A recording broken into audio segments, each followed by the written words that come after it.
आपको अपने जीवन में फाइनेंशियल सिक्योरिटी चाहिए? अगर हाँ तो एक दुकान खरीद लीजिए। और अगर आपको अपने जीवन में इमोशनल सिक्योरिटी चाहिए तो मक्का। जी हाँ, मेरा नाम है वैभव, साथ में सोना आपके साथ लेकर आए show prime location. Prime location. Prime location ये शो आपके रियल एस्टेट के A to Z सफर को काफी आसान बनाता है और आपको ये कॉन्फिडेंस दिलाता है कहने का कि हमें भी प्रॉपर्टी खरीदना आता है। तो चलिए इस शो को हम शुरू करें उससे पहले जानते हैं कि आखिरकार आज मेन्यू में आपके लिए क्या क्या है। आज के शो में हम जानेंगे इस वायरल सवाल का एक्सपर्ट जवाब कि कमर्शियल रीसेल प्रॉपर्टी खरीदने से पहले आपको किन किन बातों का पता होना जरूरी है। और जब हम जाएंगे हमारी रियल एस्टेट की डिक्शनरी की ओर, तब हम जानेंगे EDC का मतलब। लोग कहते हैं कि बिल्डर्स एक प्रोजेक्ट के फंड को दूसरे प्रोजेक्ट में डाइवर्ट करते हैं। इस बात में कितनी है सच्चाई और कितना है मिथ, आज हम जानेंगे मिथ बस्टर में। और घर बनाते समय आपका जो बजट है वो ओवर बजट ना हो, उसके लिए किन बातों का ख्याल रखना है, ये जानेंगे हम फुल प्रूफ स्टोरी में। बट उससे पहले हम देखते हैं कि आज की हमारी रियल एस्टेट की अपडेट्स क्या कहती हैं। पहली अपडेट की अगर बात करें तो भोपाल सिविक बॉडी ने 121 शॉपकीपर्स एंड 687 प्रॉपर्टी डिफॉल्टर्स को नोटिस जारी किया है। उन्होंने कहा है देखिए 31 तारीख तक आपके पास वो रिलैक्सेशन का टाइम पीरियड मौजूद था, लेकिन अब कार्रवाई का समय जारी हो चुका है। दूसरी अपडेट की बात करूं तो सेंट्रल बिल्डिंग रिसर्च इंस्टीट्यूट के साइंटिस्ट ने एक battery operated smart face mask बनाया है, जिससे साइट में काम कर रहे मजदूरों को पोल्यूशन से काफी ज्यादा राहत मिल सकती है। और साथ ही साथ ये जो मजदूर है इनको अस्थमा से, लंग इन्फेक्शन जैसे डिजीजेस से भी बचाने में ये स्मार्ट फेस मास्क काफी मददगार साबित होगा। तीसरी अपडेट की अगर बात करें तो पब्लिक की डिले इन पोजीशन जैसी कंप्लेंट्स के ऊपर राजस्थान रेरा का एक्शन ना लेने की वजह से वहां की पब्लिक नाराज हो गई है। देखिए अगर आप एक्ट्स की अगर बात करेंगे तो 2016 रियल एस्टेट एक्ट के अंतर्गत यहाँ पर रेरा को 60 दिन के अंदर किसी भी कंप्लेंट के ऊपर एक्शन लेना जरूरी होता है, और राजस्थान के अंदर ये कंप्लेंट्स महीनों से पेंडिंग चल रही हैं। कहते हैं ये दुनिया ना हमारे सवालों से ही बनी है, हम सवाल पूछते गए, दुनिया आगे बढ़ती गई। लेकिन एक सवाल मेरा भी है कि जब आप रियल एस्टेट के अंदर आपके जहन में कोई सवाल आता है तो उनको पूछते क्यों नहीं हो? अगर देखो पूछोगे तुम्हारा वायरल सवाल निकल कर आएगा और आपकी परेशानियां भी दूर हो जाएंगी। एब्सोल्युटली, जैसे कि आज का वायरल सवाल हमारे लिए निकल कर आया जयपुर राजस्थान से आनंद का। आनंद, ओवर टू यू। वायरल सवाल। नमस्कार, मैं कमर्शियल प्रॉपर्टी से जुड़ा एक सवाल आपसे पूछना चाहता हूँ। कमर्शियल रीसेल प्रॉपर्टी अगर मैं खरीदना चाहूँ तो उस खरीदने से पहले मुझे किन किन बातों का ध्यान रखना है और क्या क्या डॉक्यूमेंट बेहद ही ज़रूरी होगी ताकि मैं वो प्रॉपर्टी खरीद पाऊँ। देखिए आनंद ने ना एक्चुअली एक बड़ा ही इंपॉर्टेंट सवाल पूछा है कि आप जब भी कोई प्रॉपर्टी वगैरह खरीदने के लिए जाते हैं तो सवाल तो मन में आते हैं, और इन सवाल का जवाब देने के लिए हमारे साथ हमारे एक्सपर्ट मौजूद हैं। यस, मास्टर्स इंफ्रा के director mister Nikhil Anand sir. Sir चाहेंगे ये थोड़ा सा जो पेचीदा सा सवाल लग रहा है इसको थोड़ा सा रिजॉल्व किया जाए।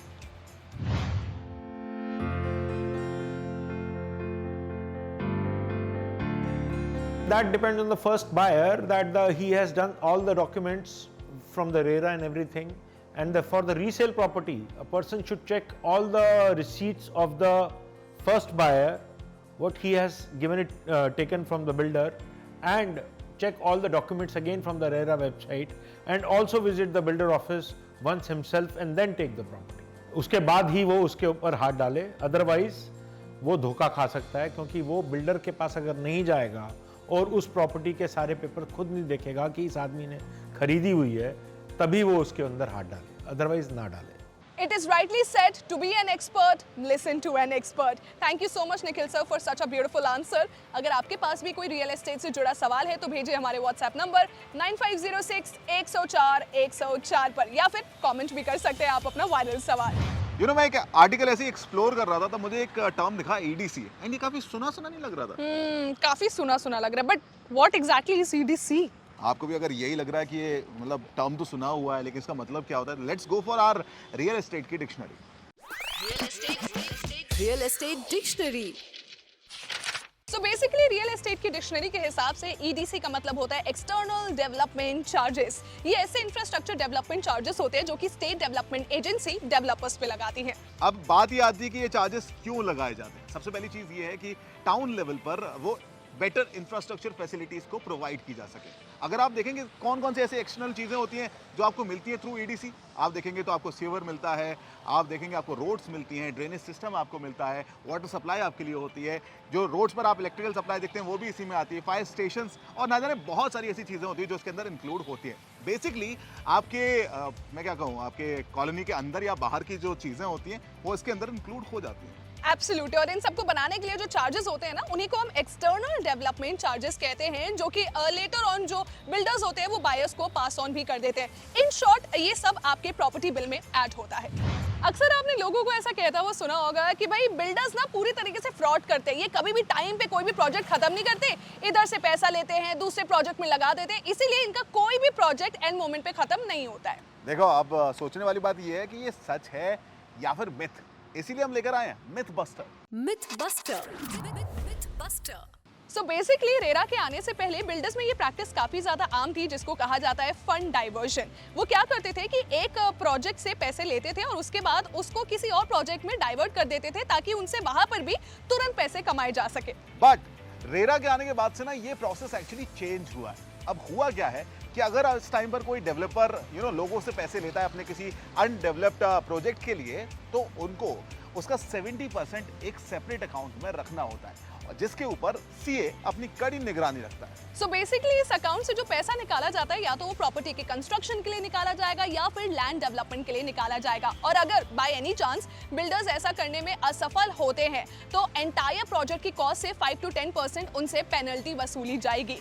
इन शॉर्ट अगर कहूं तो रेरा के आने के बाद ये जो फंड डाइवर्जन की प्रैक्टिस है ना, बिल्डर्स ने इनको बिल्कुल खत्म कर दिया है या एक तरीके से काफी हद तक कम कर दिया है। So this was a myth, we just busted over here. यार सुना, हाँ। मेरे ना एक जान पहचान के अंकल थे जो कि पहले गवर्नमेंट जॉब में थे, तो वो गवर्नमेंट क्वार्टर्स में रहा करते थे। फिर जैसे ही उनका रिटायरमेंट हुआ ना, तो उनका बड़ा एक सपना था कि मैं अपना ना एक घर बनवाऊं। उन्होंने उस सपने को परस्यू किया और घर बनवाना शुरू किया, कंस्ट्रक्शन करवाना शुरू किया। लेकिन over the period of time जब वो घर बनाने की प्रोसेस चलती रही तो उनके अंदर की जिज्ञासाएं बढ़ती गई और एक ऐसा टाइम आया कि उस घर बनाने की प्रोसेस में इतना पैसा उन्होंने लगा दिया कि उनका जो बैंक अकाउंट था ना वो खाली हो गया। एंड थैंक गॉड कि उनके पास उनकी पेंशन थी, नहीं तो फिर वो जीवन का जो गुजारा होता है ना वो भी मुश्किल हो जाता। ये सिर्फ कहानी नहीं है, ये एक्चुअली बहुत सारे लोगों की हकीकत भी है, क्योंकि घर ना एक ऐसा सब्जेक्ट है जो कि हमारे काफ़ी इमोशन से जुड़ा हुआ होता है। एंड मोर ओवर घर या तो आदमी इमोशन में बहकर बनवाता है या फिर दिखावे के लिए बनवाता है। तो इस सिचुएशन को कैसे हैंडल किया जाए और फूल बनने से बचा जाए, ये हम जानेंगे अपनी फूल प्रूफ स्टोरी में। फूल प्रूफ स्टोरी। देखिए, अगर आप इस पूरी स्टोरी को देखेंगे ना तो अंकल के साथ चीजें क्या हुई। उन्होंने एक पहले आर्किटेक्ट को हायर किया, that was a good decision, लेकिन उन्होंने कुछ पैसे बचाने के चक्कर में उस आर्किटेक्ट से सिर्फ एक ढांचा बनवाया। उसके बाद उन्होंने एक कंस्ट्रक्टर हायर किया और वो पूरा घर उसके थ्रू बनवाया। अब यहाँ पर कंस्ट्रक्टर ने उनके इमोशंस को देखे कि भाई घर से कितना इनका जुड़ाव है, तो बस उनके जो ऑन पेपर प्लान्स थे उसको स्ट्रेच करवाता गया अपने मुनाफे के लिए, और जो बजट था वो कब ओवर बजट हो गया पता ही नहीं चला। इन शॉर्ट देखते ही देखते 50 से 60 लाख का मकान उनको 1.5 करोड़ का पड़ गया और ऐसे में अंकल का जो अकाउंट था वो आखिरी सांसें लेने लगा। घर जो कि उन्होंने खुशी के लिए बनवाया था वो खुशी उनके घर से कोसों दूर हो गई। देखिए, तो अगर ओवरऑल बात हम समझें इस पूरी कहानी से हमें समझ में आता है कि जब भी आप अपना घर बनाने के लिए जाएं तो अपने इमोशंस को साइड में रखें। नो डाउट होना जरूरी है, लेकिन उसके साथ एक प्लानिंग भी जरूरी है। इसीलिए हमेशा एक एक्सपर्ट के पास जाएं, ओवरऑल आप उनसे समझें कि क्या आपका बजट होना चाहिए, उस हिसाब से अपने घर बनाने की प्रोसेस को आगे लेकर जाएं। एब्सोल्युटली। इन शॉर्ट फूल बनने से बचिए। ऑन दैट नोट ये हमारे आज के एपिसोड का दी एंड होता है। लेकिन अगर आपके पास कोई और सवाल हो या फिर आप चाहते हो कुछ भी पूछना रियल एस्टेट की दुनिया से जुड़ा हुआ, तो हमें व्हाट्सएप कर सकते हैं 9506 104 104 पे। दिस इज सोना and Vaibhav signing off from this episode of prime location. Prime location.